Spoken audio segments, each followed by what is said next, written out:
Yellow. Mellow. Welcome to Jenny and Chels. I'm Jenny. And I'm Chels.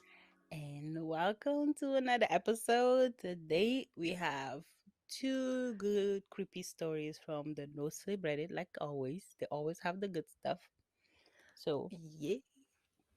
I have a story about a girl that had some experiences or experiments with psychedelic drugs, and she might have encountered more than she hoped for. And Chelsea has another story for us. What do you have, Chelsea? I have That's So Raven. Okay, I was totally off key, but if you Yeah, ever yeah. watched Don't quit your daytime job. yeah, I'm not going to pick up singing anytime soon, but Okay. if you ever watch That's So Raven on Disney Channel, that's what we're going for today. All right. Well, Chelsea's gonna get us started, so take it away. You ready? I'm ready, ready. I wanna know what's so raven about the story. Okay, and what's so Raven or raving about the story? Ooh, I see what you Wow. did there. Wow. Let's go. Let's just go. Okay, so the story is called My Boyfriend Forgot to Lock His Personal Drawer Last Night and I Am Absolutely Livid. As a child, I thought my visions were normal, that we all got them whenever someone was about to die, but nobody said anything as common courtesy. I mean, imagine marching up to a person you've never met before and telling them, tough luck on the fridge freezer that's gonna crush your skull later. Nasty way to go, being pinned down under all that weight, but oh well, rest in peace. That's why I didn't realize I was a freak until the night my parents died. They were driving home from the beach and singing along with the radio when the vision showed me glass exploding inward. Another car slammed into ours like a bullet train speeding through a tunnel, then up became down and then up again as we plunged over an embankment, my parents' mangled bodies twisting in midair. The second my vision ended, I trashed around my seat. Stop, stop, stop, we have to get out, I screamed. After she turned down the music, my mom unbuckled her belt, reaching into the back and grabbed me by the shoulder. Sierra, honey, what's wrong? What's wrong? What's wrong? She and Dad were about to get impaled by the fucking windshield. That's what's wrong. I don't want you to die, I whimpered, my heart practically beating out of my chest. She scrunched up her face. Who says I'm going to die? And that's when it hit me. She hadn't the faintest idea her ticket just got punched. Neither of my parents did. While I alternated between clawing at the door handle and slamming my fist against the side window, Mom begged me to settle down. With his free arm, Dad tried helping wrangle me into place, but he couldn't simultaneously do that and drive, so he eased the car to a stop. 5 seconds later, headlights engulfed the cabin. I woke up in a hospital bed with my left leg in a metal cylinder. When a pale doctor pulled back the curtain and announced I'd become an orphan, I simply stared up at the bright halogen bulb, numb to the world. The bad news didn't end there. It turned out the bastard responsible for the accident sped off before the authorities arrived. Still, the doctor continued, smiling thinly, with physical therapy, you'll be able to walk again. The collision left me with 16 pins in my femur, a college of nasty scars you can still see today, and a slightly off balance joint Wayne walk. Throughout the agonizing 6 weeks I spent in recovery, questions like, could you have saved mom and dad by reacting sooner? Sloshed through my brain. Their mutilated corpse haunted me from the moment nurses arrived with breakfast until the drugs dragged me into a restless sleep. After rehab, state officials placed me with a kind foster family who made me see a shrink, one hell-bent on asking how the accident made me feel 50 times a session. I couldn't reveal the truth, that I blamed myself for it, and simply thinking about mom or dad set my insides squirming. Every memory of them had become entwined with the guilt, you see. At the end of one session, the therapist encouraged me to lead a life that would make them proud. This set me thinking, what if the visions had a purpose? What if this ability could do me some good? The people I cared about were beyond saving, obviously, but others still needed help. Isn't that how Batman got started? Finding somebody to rescue turned out to be way tougher than you'd think. For the first few weeks, I only encountered folks whose obituaries would soon read died from natural causes. But then, after high school one afternoon, some older girl strolled past my locker, triggering an especially nasty vision. I saw the blonde girl at the front trapped inside a smoke filled room, choking on thick black fumes. As she feebly mashed her fist against an unmovable wooden door, naked flames licked her flesh until every inch of exposed skin bubbled and boiled. Right as her eyeballs melted out of their sockets, I found myself back at the locker. I limped after the group fast as my leg would allow. On the march toward the front entrance, Blondie bragged about her family's plans to stay at the cabin in the woods that weekend. How did I convince her not to go? I waited until the group parted ways on the quad before I tapped the girl's shoulder. She faced me. Hey, I heard you're staying at a cabin this weekend. Yeah. I know a guy, well, I knew a guy who died in one of those. We both stayed quiet, the silence growing awkward. It caught fire. Okay.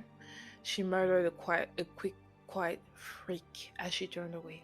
Terrified I'd already blown my chance, I blocked her path. It's just, I've heard those things can be dangerous. All that wood. Around us, conversations trailed off as students' heads snapped in our direction. Blondie circled me, her green eyes wide with embarrassment, and broke into a jog. My leg muscles twinged and spasmed, matching her pace. Maybe don't go. I mean, why take the risk? Get away from me, loser! She shouted as she tore past the gates. At least just check the smoke detectors when you get there. I shouted from after her. That weekend, I passed the time by staring up at my bedroom ceiling for hours on end. On Monday, the principal called a special assembly, and my cheeks were drenched with tears before he even approached the podium. The blaze took the lives of both the blonde girl and her younger sister. The school memorial attracted a massive turnout, and being surrounded by that profound outpouring of grief felt like a knife twisting between my ribs, a constant reminder I disappointed my parents. Again. This made me even more determined to save the next life. 3 weeks later at the grocery store, an opportunity came along in the form of a thin clerk about to tumble off his ladder. I bolted down the aisle, but before I'd even managed 10 steps, the man's feet wobbled from side to side. In a desperate attempt at remaining upright, he winded his arms around, collapsing a nearby lemonade stand. In the end, gravity won out. The tiled floor cracked his skull like an egg. Then blood and fizzy yellow liquid seeped out from beneath the corpse, mingling together. Meanwhile, I just stood there, deflated. A pattern soon emerged. The drowning girl got swept away before I could fish her out the river. The social worker about to get stabbed flipped me off because I begged him to rush home, yet couldn't explain why.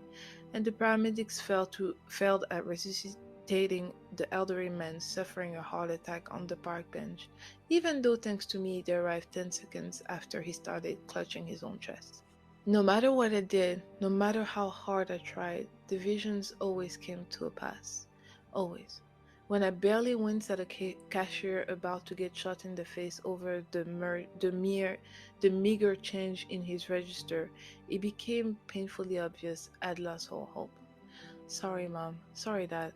Turns out my gift couldn't benefit others after all. Fast forward 15 years. By the time my 30s reared their ugly head, I'd launched a decent IT career and paid off a cozy apartment. Years of physical therapy had left my limp almost unnoticeable, although if I stood around too long, pins and needles still went racing along my thigh. Those guilt pangs over my parents' death never subsided, though, and as a result, I avoided large crowds and gatherings on accounts of all soon to be corpses. Until a bizarre vision changed everything. It was the 20th anniversary of the accident, and I'd slipped into a sports bar to perform my yearly ritual of drowning gruesome images from the collision in a shot glass. But no sooner I had found a quiet seat in the corner when a suited man approached my table and said, "Hey, baby doll." His appearance triggered a vision, which surprised me. This guy clearly looked after himself and couldn't have been any older than 40. Typically, people fitting that description beat the dust in a strange and unusual way. Maybe he had an undiagnosed lung condition, or a jaded ex hungry for revenge. My vision didn't reveal either of those things. Instead, it showed him on his knees in a windowless room beside a leather sofa, blood gushing from his neck like water from a spout. With a liquid gurgle, he pawed at his own throat and then slumped face down onto a diamond patterned rug, feet twitching. And standing over him, slaughtering knife in hand, was me. Back in the bar, my hands clung onto the table. Who was this guy? Where did the encounter take place, and why the hell would I kill somebody?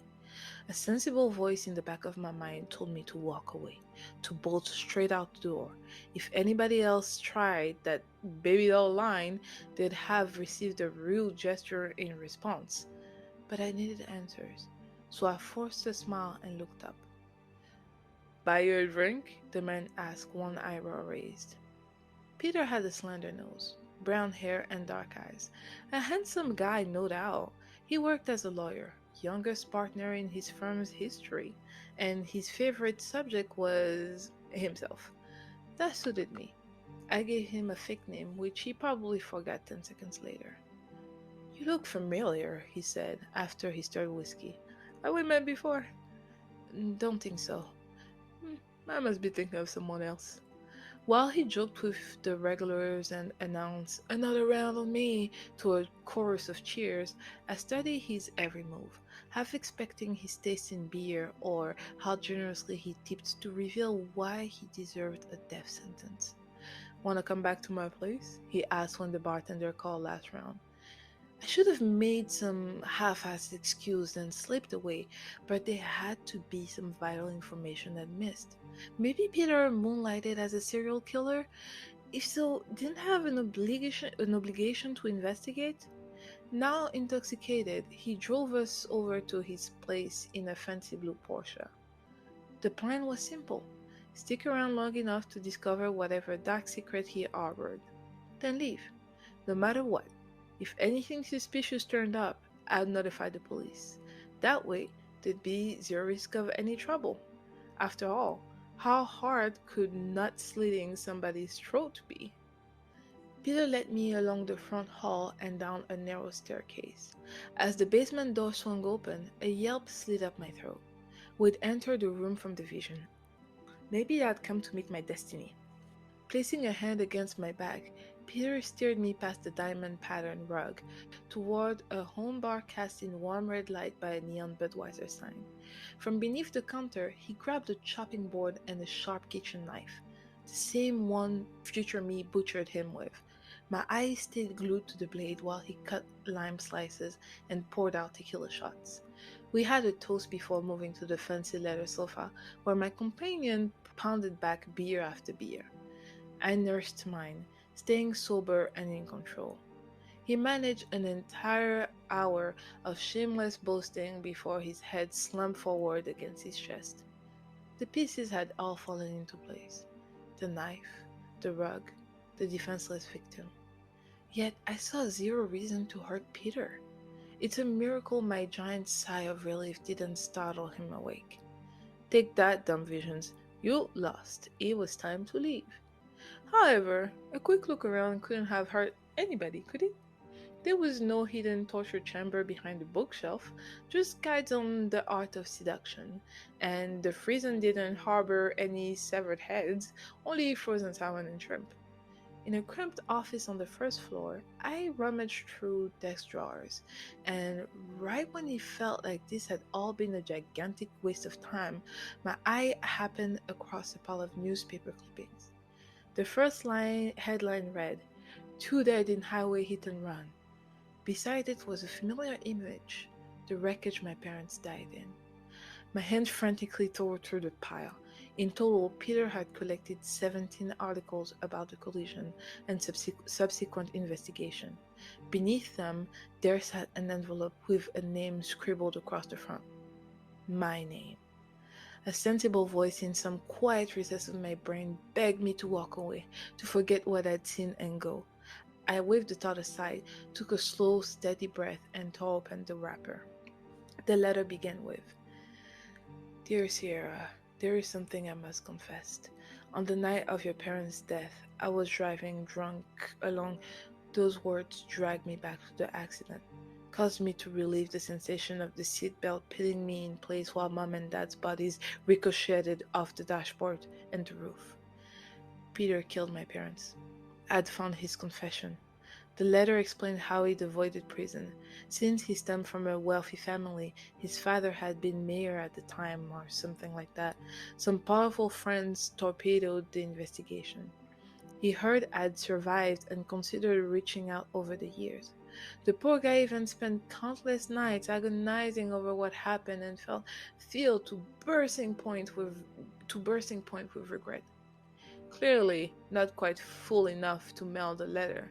He'd written it to clear his conscience, nothing more. In an almost trance-like state, I returned to the basement. Peter snored away on the sofa, only vaguely aware of his own actions. I circled the bar, grabbed a knife, and positioned myself behind my parents' murderer. His foul whiskey breath fogged up the blade. My hands started trembling. Did I really want to go through with this? Did he really deserve to die? Is that what my mom and dad would have wanted? I quietened the bickering voices, closed my eyes, and took a slow, steady breath. No, two wrongs would not make a right. Better to take the letter and report the son of a bitch. Would this accomplish much? Unlikely. It sure beat the alternative, though. I started toward the door. I'd taken less than 5 steps when Peter stirred. Hey, you're not leaving. Oh, what's that? By the time I spun around, he'd already found his feet, those brown eyes whipped between me and the letter. Why have. Where did.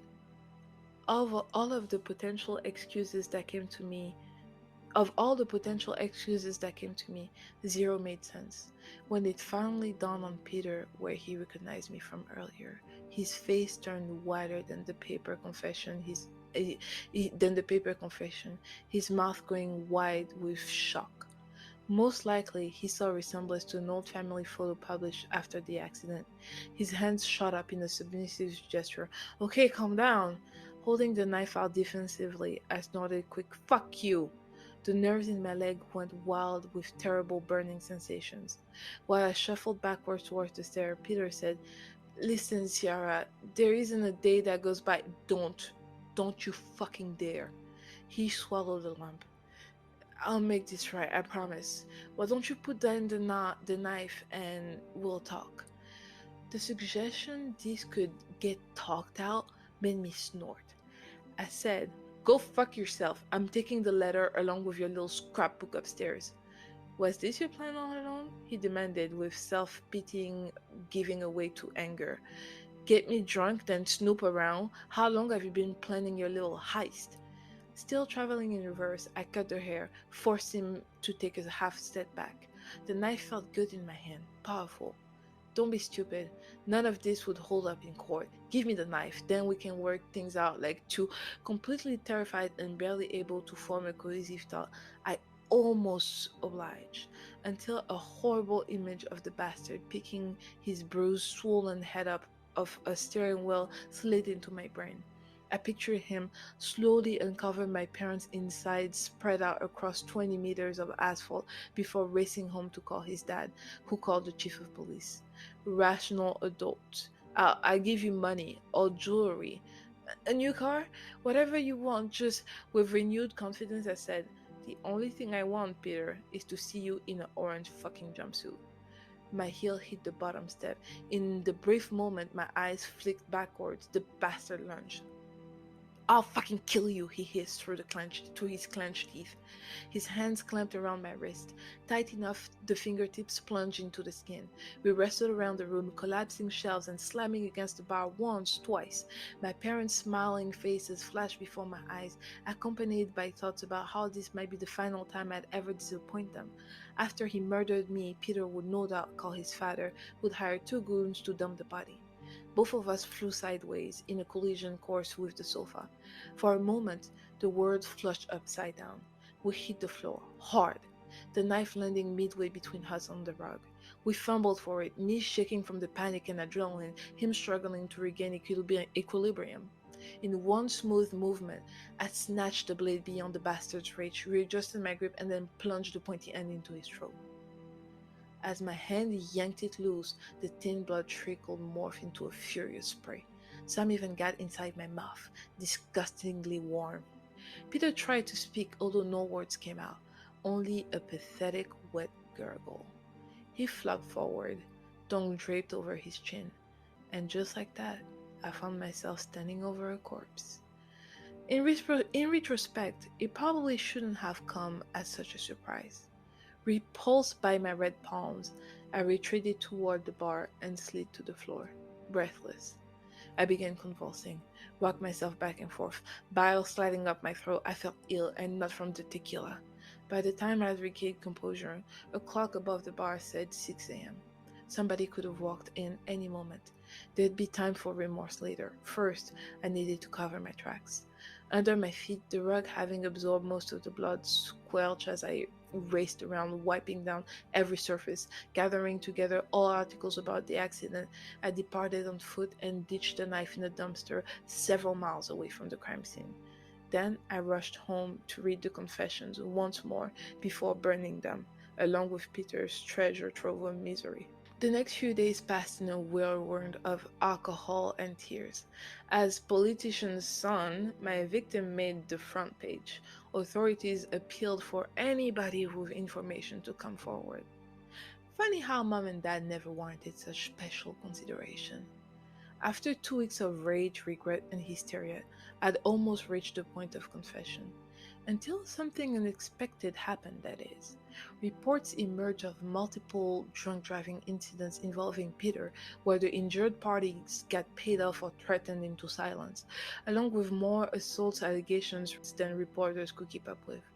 Turns out, Daddy had been buying that slime out of trouble for 2 whole decades. Gradually, the guilt haze looming over me since the night my parents died evaporated. The visions no longer felt like a burden. They were a blessing, one that dispensed justice. After the investigation wound down and people lost interest in the story, I treated myself with a celebratory trip to the beach. All those happy families reminded me of my parents' final day, when Dad and I spent hours building a huge sand castle with its own drawbridge, Mom sunbathing nearby. While I stood ankle deep in the water, lost in thought, a mother shuffled past carrying her infant daughter, a disheveled man trailing after them, far enough away so as not to appear suspicious. There came another vision.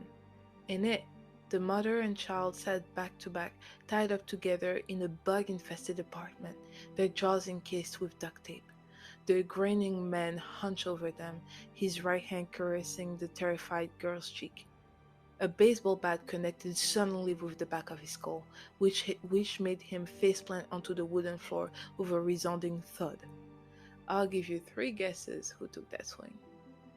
Back on the beach, I watched all three disappear along the coastal path, conflicted. Going after them meant playing right into the vision's hand, not to mention cutting my celebration short. But then again, could I really pass up another opportunity to make my parents proud? And that is the end of the story. Whoa. Okay, I was not expecting that route.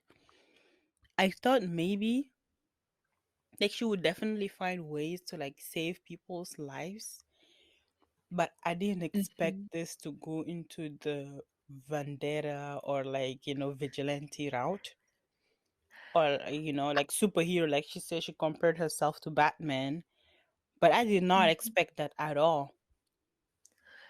I didn't either, but for some reason, the second she said that she saw herself over somebody, and then she asked herself the question, why would I kill someone? I'm like, I know I would if I had been in that situation and it turned out somehow that the person who killed my parents, I could see myself lose to anger and just snap the same way she did. And it's, And mhm. mhm, And the person is now trying to kill her. That's the other thing. right. So Yes, it really was self-defense, but at the it same time, was. so what I was thinking when you were reading the story is like when the parents died. So in a way, because she saw the vision, in a way it's kind of like inevitable because It seems like because it. you know, okay, because of her tantrum that she threw in the car, the parents were losing, you know, control of the Yeah, car, if and then the dad had to park, and they were busy trying to calm her down and didn't see the other car at all, like didn't even have a chance to even like avoid the whole situation, and then they died. mm-hmm. So in a way it's like Exactly. no matter what she does, the vision will happen. Yeah, because they were stopped. They were she said that they were the dad stopped the car because they Hmm. were trying to calm her down. Yeah. But you're right. What if she hadn't threw a tantrum and they just kept driving? He would have been paying attention and maybe avoided that drunk driver. Right. But yeah, it seems like whatever it doesn't matter what she does, the visions will come into play.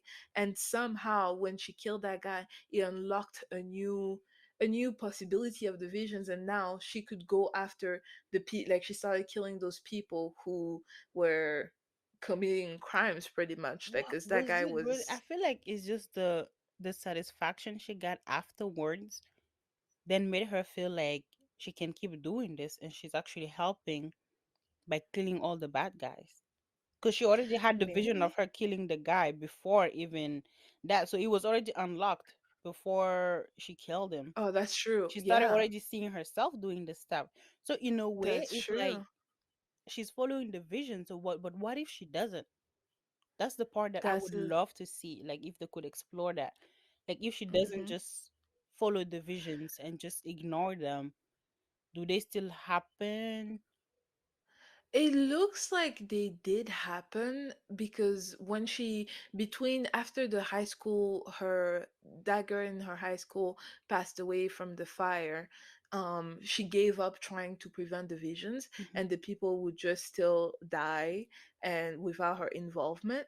So Mm. that is a good question. What But if I she am, had a vision about her yeah, that's what I'm more killing interested somebody? in. Like the visions that Mm-hmm. involve her doing something or like killing somebody.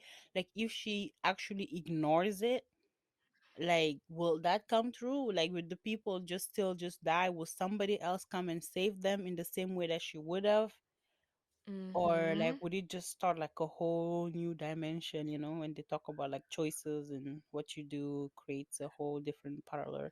But that's just my thoughts. But other than that, it was very intriguing and like interesting for a story.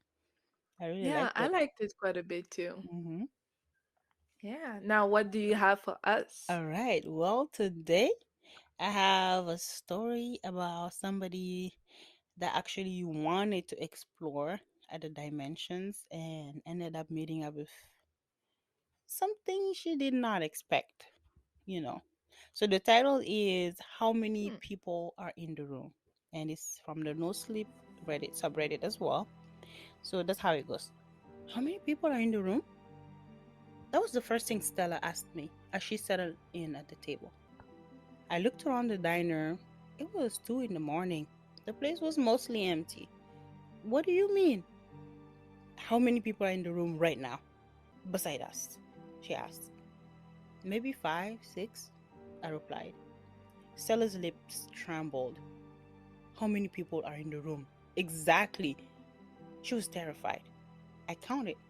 The waiter, the old man staring into the bowl of soup by the door, the two young women coming down from a night of partying over pancakes, the guy in a bowl cup trying to cut through his overcooked steak, and the middle aged woman in a pea green overcoat. Six, I said. Six people. Stella instantly relaxed. Thank you. Stella and I hadn't seen each other in 5 months. I was in school out of state and was home for the summer. Stella had gone into a good university, but her sister, Anne, had died in a car wreck 2 weeks before she went off to school. The death hit her hard, real hard. I wasn't sure why she called me. I doubted it was to catch up, and it certainly wasn't to party. Stella knew I abstained from everything. For me, that decision was the end result of being raised by verbally abusive alcoholics and knowing the genetic odds. Stella looked rough, not strung out but existentially exhausted. There were scars on her hands, bruises modeling her tattooed forearms, and some unusual scarification marks on her neck. Two of them. They looked like clumsy Z's, but reversed, as if it was done in a mirror. Stella's friend Corey had dropped her off at the diner about 30 minutes before I'd gotten there. I didn't know him well, but what I did know, I didn't like. So, how you holding up? I asked. Stella didn't answer. The waiter appeared, and Stella looked him over cautiously before she ordered a black coffee and a slice of blueberry pie. I got a hot tea and a side of fries, though I wasn't exactly hungry. We sat in uncomfortable silence for a few minutes before Stella, staring down at her hands, asked, "What's the worst thing you've ever did?" I shrugged, said, "Lie to people? Lie to get out of things. Mostly to my friends in high school, but I've changed. I don't do that anymore. Oh, I also shoplifted once. A pair of socks." Stella laughed. Then that's when the waiter reappeared with our drinks and food. Stella jumped, her eyes wide, face flushed. The other people in the diner turned and looked, but did nothing. "You alright?" the waiter asked, weirded out. Taking a deep breath, Stella slowly sat back down. "Yeah, sorry," she said. I just been a long night." The waiter shook his head as he put down the stuff. When he left, Stella sipped her coffee and then she looked over the mug at me, her eyes staring. "I did the worst thing you can do. I tried to kill someone." I wasn't sure I heard her correctly. "What?" Stella nodded, eyes locked on mine. "A jogger. Corey and me hit him with the car." "Oh my god, when did this?" On my way here, the blood drained from my face. "We should call the cops. He could still be there hurt and—" "Don't bother," she interrupted me. We went back and checked on him. There was no jogger. What does. What's that fucking mean? I was starting to lose it. "Please don't start playing games with me," I said. "I don't want to hear this sort of bullshit." "Isn't bullshit," Stella replied. "Ask Corey." I didn't want to ask Corey.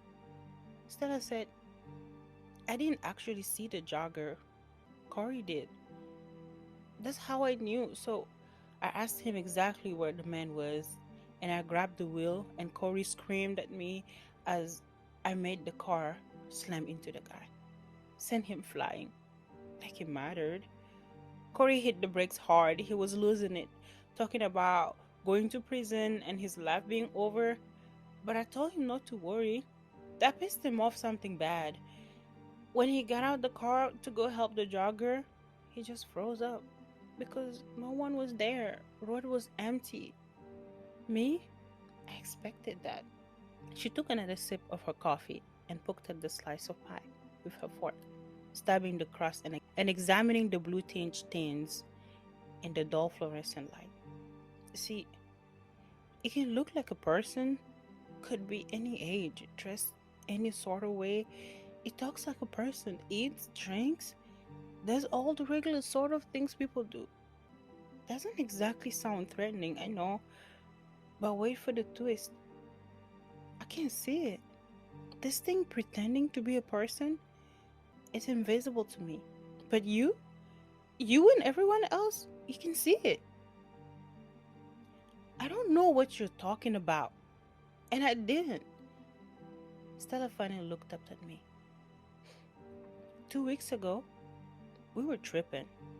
Me and Corey and this woman named Genevieve, she was the guide. This was at Corey's house on the deck. We dropped N-bomb. That synthetic MDMA stuff. We'd been using hallucinogens and trying to explore an inner mental space. Tripping together, sharing the same imagery. It's crazy how, if you're in sync, like emotionally and mentally, you can basically travel together. I know how it sounds, but I do. But it was really working for us. We were, I guess you'd describe it something like astral traveling. We'd build this architecture, this city in our minds and then explore it. Mostly it was made of shifting, beautiful buildings, structures that rose over us like mountain ranges. And in the mental city, that's where we came across it. The diner door chimed, and the two young women having pancakes left. Stella watched them go, then turned back to me. I didn't need an explanation. There are four people in here now, I said. She nodded, sipped more coffee, and then continued. Well, this night, we traveled deeper into the city than we'd been before. We ended up in the tower, had a spiral staircase. We all went up to the floor and found a locked door. You're all seeing the same thing? I interrupted, not buying the experience. Yes.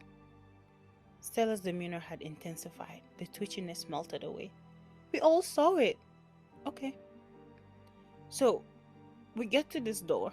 It's a metal door, dented, but from the inside, bulging out like someone was kicking the door, trying to smash it down. Genevieve got scared, told us not to open that door, to stay far away from it. She said a Voyager was on the other side. Voyager? That's what Genevieve called it. Being a guy, she knew the sort of construction we were exploring. She'd seen doors like this one, and she's been warned about Voyagers. The way she told it, they were like us, explorers in inner space, but not from our reality, from another one, a bad one. But long story short, I opened the door. Why would you do that? Stella stared her coffee, lost in thoughts for a second.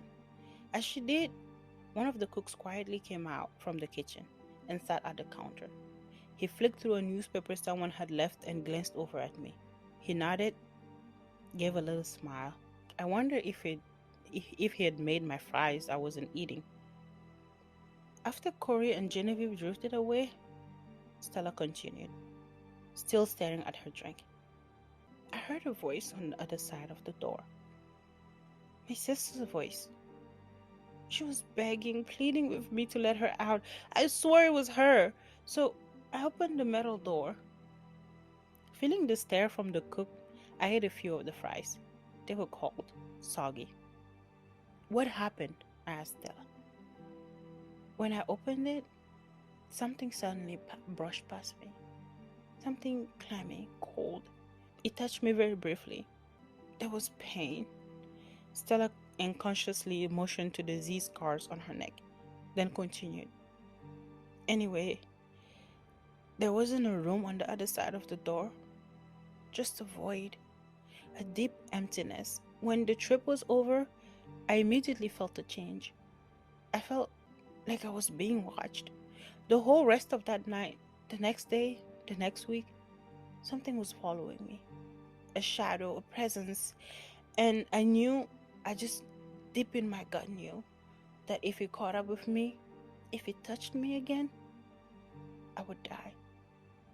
She kept stabbing at her slice of pie, breaking the crust, letting the concealed blueberry slowly tumble out in the little landslide of jelly. You told me that you can't see this thing, Stella. The door to the diner opened and two men in work overall walked in, each holding a hard hat. They closed dusty. Stella suddenly straightened in her chair. Two men just walked into the diner, right? I nodded. Yeah, just those two guys. Just those two guys. Stella settled. Why me? I asked.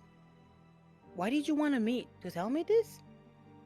Stella smiled. First time she's done that all night. Because I knew you believed me. I swallowed hard, my throat suddenly impossibly dry. You've been a good friend. Stella blinked away, willing emotion.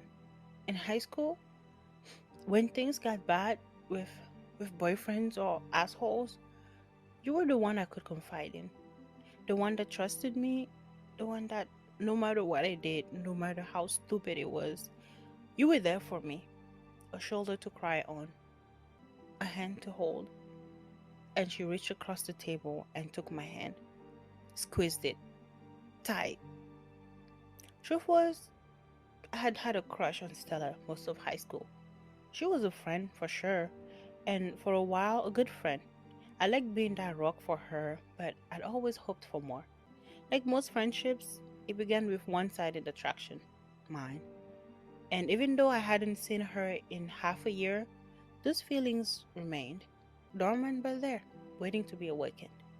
As Stella held my hand and smiled, I noticed I felt her fingernails tracing something on the inside of my palm.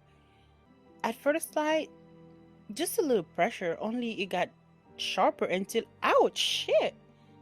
I pulled my hand away to find Stella had cut me. She sliced a shape with her sharp pinky nail into my skin. It was the backward letter Z, like the one on her neck. A ribbon of blood began to well up from the center of the small cut. What the hell, Stella? She just shook her head and stood up, backing away from the table, repeating over and over, I'm so sorry. I'm sorry. I had to, okay? I had to. Had to what? Hurt me? I was furious, confused. Everyone in the diner turned to watch us. Only the cook got up from his place at the counter and walked over, eager to lend a hand. I waved him away. It's okay. I got it under control. That was when Stella broke. Her voice barely a whisper. What? I told him I got it. She went pale. Who? Who did you tell? The cook, I yelled. He's just trying to help you. There is no cook. No one's there. Stella began shrieking, scrambling backward. She slammed into nearby table. Chairs fell over, silverware scattered. No, no, she yelled. No one's there. The cook kneeled down beside Stella, and for a split second, bewildered as I was, I honestly thought he was going to help her out. He didn't. Instead, he leaned in close to her. She was crying and shaking and clearly couldn't see him. The cook turned to me, nodded with a slick grin, and then opened his mouth wide to reveal jumbled, bloody gums filled with jagged teeth. He tore her throat out in a single bite. And as Stella's blood pumped out across the linoleum flooring, the cook vanished. Not a slow fade, not dissolving into mist, just there 1 second and gone the next. Someone screamed. I think it was the woman in the pea green overcoat. After all, when the cops came, a story emerged. All the people at the diner that night, they said Stella cut her own throat with a knife. Where she got the knife from and where it went, they didn't know. They also said that the cook had tried to help her, that he attempted to close the wound and save her life. The cops couldn't find him after the EMT got there. When I went back to the diner the next day to ask about what happened, the waiter claimed they didn't even have a cook who resembled the man I described, the man I saw. It was as if after Stella's death, all the details of her demise began to unravel, like the universe was erasing her from existence entirely. And now, the Voyager, whatever it is, has come for me. It's been 5 days since Stella had died in that diner. 5 days that I've been haunted and hunted. I tracked down Corey and he led me to Genevieve. She told me what fate awaited me. According to her, Voyagers used the symbol, the backward Z's that were on Stella's neck, the one she scratched into my flesh, to track their victims down. Stella, I guess, she thought she could trick the Voyager into taking me instead of her. It didn't work. And now she's doomed me. It's just a matter of time before there's an extra person, a person I can't see, sitting across from me, on a bus or walking behind me on the street. Right now, I'm in a bedroom at my parents' house. I haven't left in 48 hours and they're getting worried about me. They heard I lost a friend, though they can't seem to recall anyone named Stella going to high school with me. So they're being compassionate and letting me stay cooped up. But they've told me I had visitors, folks stopping by unannounced, folks who, when I craned my neck out of the window to catch a glimpse of on the porch, aren't there at all. Just my parents talking, gesturing into empty space. I'm going to have to leave this room eventually. That or my parents will get worried enough that they'll have me helped out, likely to the hospital. And when I get there, I'll be asking the same question Stella did. How many people are in the room right now? How many exactly? And that's the end of the story. Um, okay. This story is very interesting and creepy because Mm. I don't understand. I thought that when she started apologizing to him saying, "I'm so sorry, I knew you would listen to me and Hmm. stuff," I thought maybe she screwed him over and she passed on the curse to him or something, but then she still got chopped. That's what So she thought. that didn't save her She didn't life. know it would work, but she just thought that maybe if she scarred somebody else with the backward Z, she could just like transfer Uh-huh. the curse or whatever was going on. So then the Voyager will take him instead of her. But it just didn't march. It Also, just ended up marking him too to be tracked by the Voyager. mhm.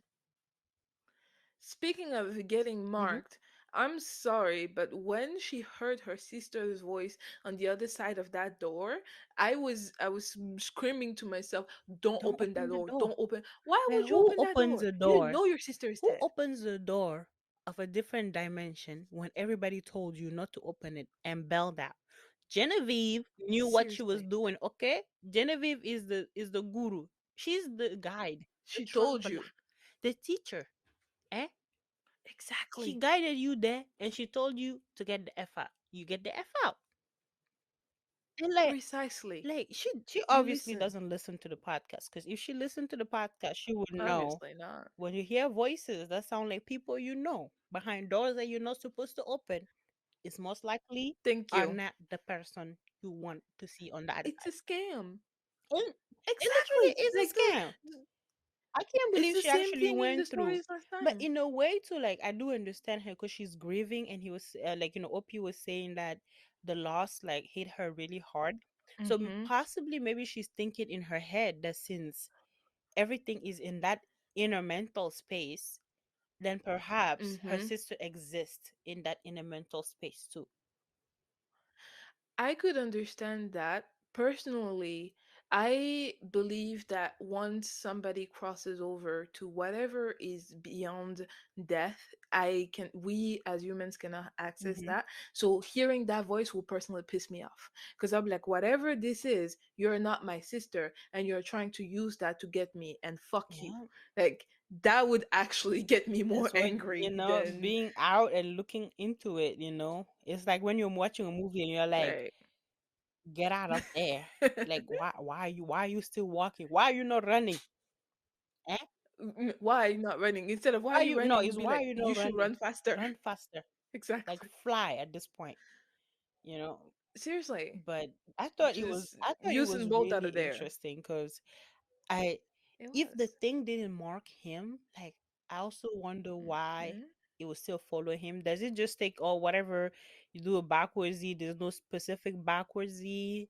Like it's not that the thing has to do it for you to you know to be followed by it. But overall, I think I the story was mean, pretty solid. you wanted a tattoo, right? Why don't you try that backwards Since ENT? when I wanted a tattoo, I don't know. I don't know what you're talking about. Since I just decided that you Okay, wanted a tattoo. yeah. So if I remember correctly, I know you wanted a tattoo, and I told you to not get Don't know some what you're talking corny about. ass shit as like the, I the, don't the know. zodiac sign or whatnot. So I don't backwards know what you're talking Z's, about. I don't know since what you you're love talking you about. I love do not feel sleeping and catching concerned. Z's too, you could just go with that. You know what I mean? Like As if you don't. You're Yeah, but I funny. don't like Wow, you are tattoos, you know? hilarious. So the most I can do is write it with a eraser or like a Okay, marker and I just wash it off.